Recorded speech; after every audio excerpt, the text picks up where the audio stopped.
There is a word in the first verse of John's Gospel that does not appear where it should. The verse reads, "In the beginning was the Word, and the Word was with God, and the Word was God." Most readers hear the cadence and assume they know the structure. It is a deliberate echo of Genesis 11. In the beginning, God created the heavens and the earth. John wants you to hear that echo. He chooses the exact same Greek phrase for "in the beginning" en archi that the translators of the Septuagint used when they turned Moses' Hebrew into Greek. He is not being subtle. He is flagging the text he intends to rewrite. But here is the detail that unravels everything. In Genesis, the verb immediately after "in the beginning" is created epoiesin in Greek, a single, completed action in the past tense.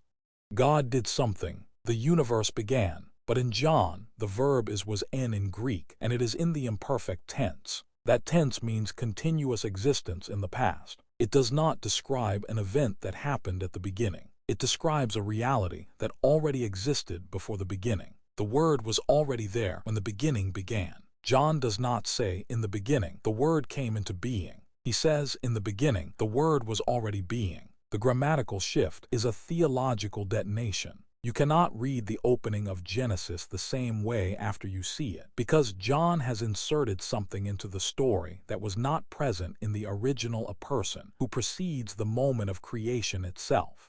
Now, if you grew up inside a church, you have heard this verse explained 100 times. The Word is Jesus. The beginning is the eternal past. But the problem is that those explanations have become so smooth that the rough edges of the text have worn away. The rough edge here is that John does not say "in the beginning was the Son" or "in the beginning was God's wisdom." He says the word logos, and that choice matters far more than most commentaries let on. The Greek word logos carried enormous weight in the first-century world. For a Jewish reader, it connected to the Hebrew dabar, the spoken word of God that created the universe in Genesis 1, where God speaks and light appears. For a Greek reader, it connected to a philosophical concept, the rational principle that orders the cosmos.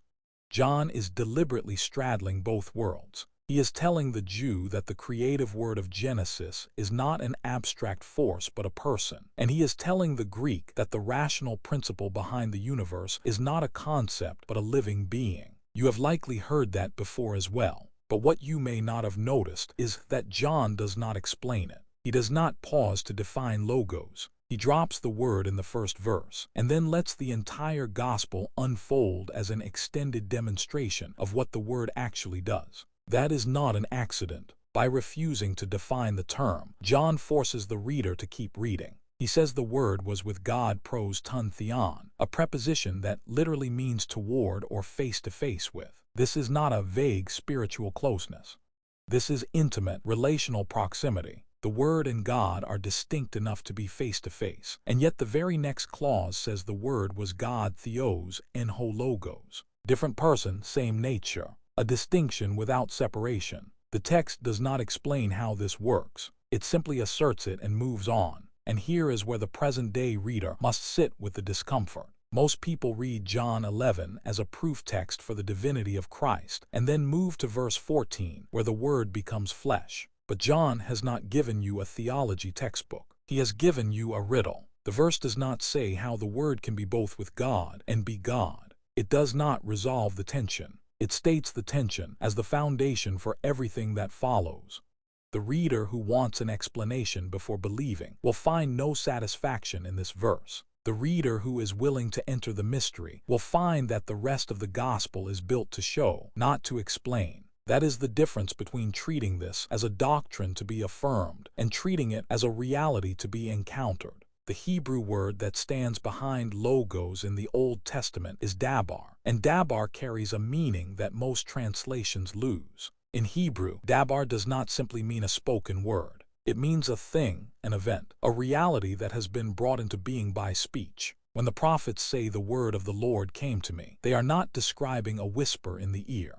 They are describing something that arrives with force, with weight, with the power to reshape history. The dabar of God is not information, it is action. So when John calls Jesus the Logos, he is not saying that Jesus is God's message. He is saying that Jesus is God's active, creative, world-shattering presence in person. The Word does not just tell you something about God. The Word is God, doing what God does. And if that is true, then the question this verse raises for anyone reading it today is not whether you can explain the Trinity. It is whether you have ever actually let the Word function as dabar in your life, as something that does not simply inform but transforms. Most Christians treat John 11 as a statement to believe. John treats it as a reality to enter.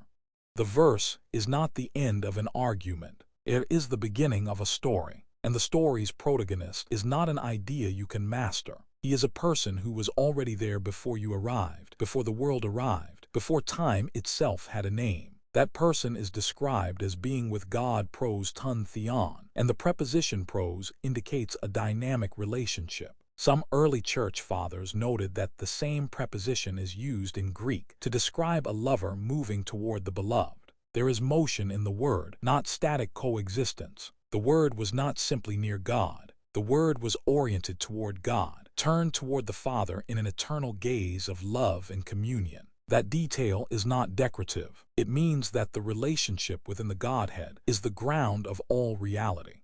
Before there was a creation, there was a relationship. Before there was an audience, there was a conversation. And the Gospel of John is going to invite you into that conversation. But here is the tension John has created that he does not yet resolve. If the Word was with God and was God, and if that relationship has been going on from eternity, then why does the Word become flesh at all? What changes? The first verse of John gives no hint of a problem in the Godhead, no cosmic emergency that demands intervention. Everything in verse 1 is serene, eternal, complete. The Word does not need anything. And yet by the time you reach verse 14, the Word is pitching a tent among human beings. Something has interrupted the stillness of the beginning. John does not tell you what it is in verse 1. He simply sets the stage and dares you to wonder why the Word would ever leave the face-to-face communion of eternity for the broken world of time. That question is still hanging in the air when you turn to verse 2. And the answer John gives there is not an answer at all, it is a repetition. He was in the beginning with God. The same sentence, almost word for word. John is not answering. He is insisting. He will not let the reader forget that before anything else is true about this Word. This is the fundamental truth. He was already there. He was always there. And what he was about to do in the flesh cannot be understood unless you hold on to that fact with both hands. And that is where verse 1 leaves you not with a clear doctrine, but with a weight. The Word is not a late arrival to the story of the world. The Word is the reason the story exists at all. And the Word has stepped into the story, and you do not yet know why. You already know that the Word stepped into the story, but you do not yet know why. And John does not answer that question in verse 2. He repeats the foundation. He was in the beginning with God, as if to say, hold this truth before you move forward. Then in verse 3 he finally moves. All things were made through him, and without him was not anything made that was made. There is the answer, buried in the grammar of creation. The Word made everything that exists. The Word is not a creature among creatures. The Word is the agency through which every created thing received its existence. The preposition through dia in Greek indicates that the Word is the channel, the instrument, the means by which the Father creates. The Father is the source. The Word is the agent, and the Spirit is the presence, though John will name him later. The Trinity is already present in the grammar of verse 3 before any Christian council defined it. Now the tension from verse 1 begins to resolve. Why does the Word step into creation? Because the Word already owns it. The Maker has every right to enter what he made. But there is a deeper tension here that John does not state, but that the structure of the verse creates. If all things were made through the Word, then the Word is the origin of everything. But verse 1 said the Word was with God before anything was made.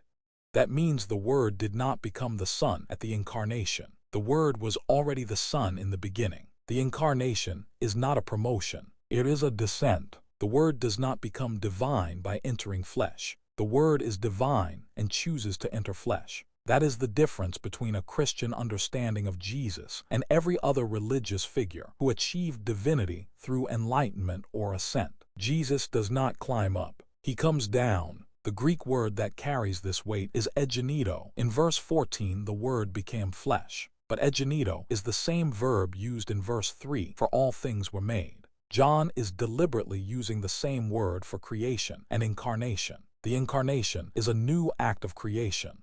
The Word who made all things now makes something new, a human body for himself. And that body is not a costume. It is not a temporary vessel. The Word did not borrow a human form the way an angel might. The Word became flesh, sarx egenito, and the word sarx is the most physical word John could choose. It means flesh, meat, the vulnerable stuff of human existence that gets tired and hungry and bleeds. John chooses the most earthy word available because he wants no docetic escape hatch. The Word did not appear to be human. The Word became human, and the Word became human exactly where you are in the mess of mortality. You have likely heard that before. But what you may not have felt is how scandalous this would have sounded to a first-century Greek mind.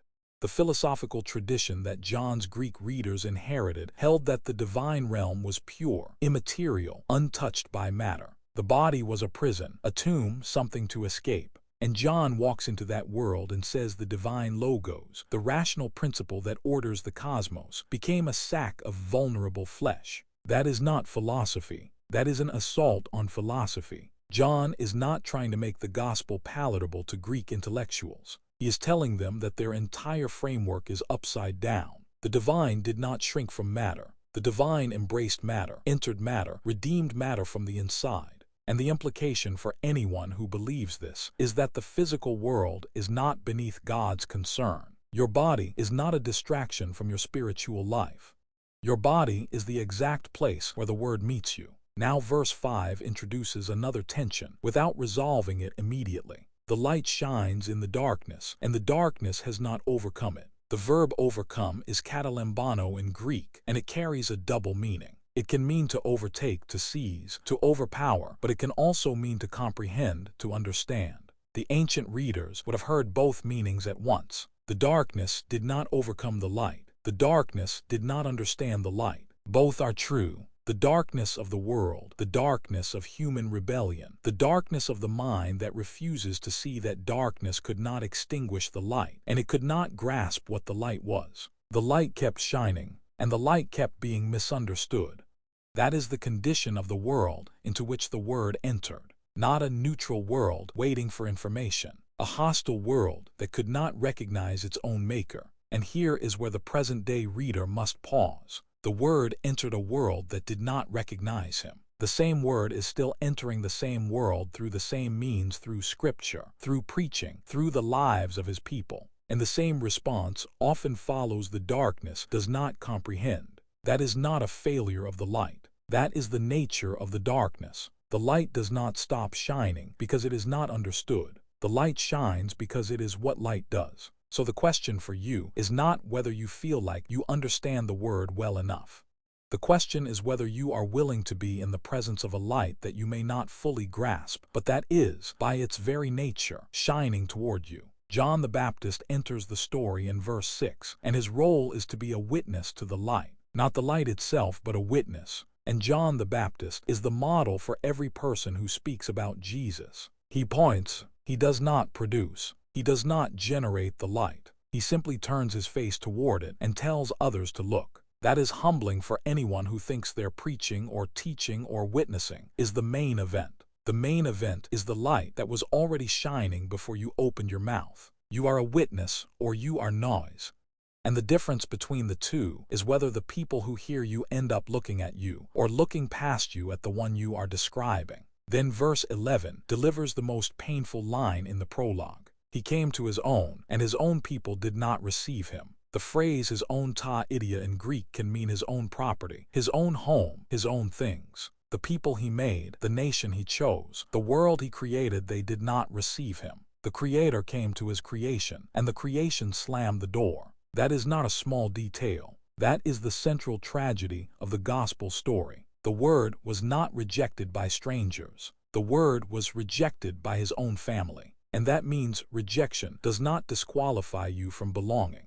The Word himself was rejected by the people who should have known him best. If you have ever felt like an outsider in the church, or if you have ever been rejected by people who should have understood you, you are not in territory the Word has not already occupied. And yet verse 12 gives the turn. But to all who did receive him, who believed in his name, he gave the right to become children of God. The word for right is exousia, authority, power, delegated jurisdiction. This is not a polite invitation. This is a legal transfer of identity. The word gives you the authority to be called a child of God, not because of your lineage, not because of your performance, but because the word has the authority to name you. And the name you receive is not servant or seeker or student. It is child. The same word who was face to face with the Father from eternity now brings you into that same face-to-face relationship. You are not standing outside the conversation. You are being pulled into it. Now verse 14 returns to the Incarnation with full force. And the Word became flesh and dwelt among us. And we have seen his glory, glory as of the only Son from the Father, full of grace and truth. The word dwelt is skenu, literally, pitched a tent. That is the language of the tabernacle in the wilderness, the tent where God's presence dwelled among Israel. John is telling you that the word pitching his tent in human flesh is the new tabernacle. The glory that once filled the tent in the wilderness now fills a human body. And the phrase full of grace and truth, charis kai aletheia, is the Greek translation of the Hebrew cheesed vehement, the covenant faithfulness and reliability of God. The word is not just divine. The word is the fulfillment of every promise God ever made. The tent has been pitched. The glory has come. And the glory is not a cloud or a fire. The glory is a man. The beginning that John described in verse 1 was not a point on a timeline. The beginning was a person, and that person has now entered your timeline. The Word who was with God from eternity is now with you in your flesh. The maker of all things has become the thing he made. And the question that verse 1 has been pressing toward from the very first syllable is not whether you can explain this theologically. It is whether you will receive the one who has come. The Word does not need your explanation. The Word needs your yes, not your understanding, your acceptance, not your system, your surrender. The beginning was not an event you can analyze. The beginning was a person you can know. And that person is standing in front of you, full of grace and truth, and he is not going anywhere. The question is whether you will let the Word redefine what beginning means for your life, not as a past moment you try to recover, but as a present reality you enter by faith. The Word is still the beginning of everything, and he wants to be the beginning of you.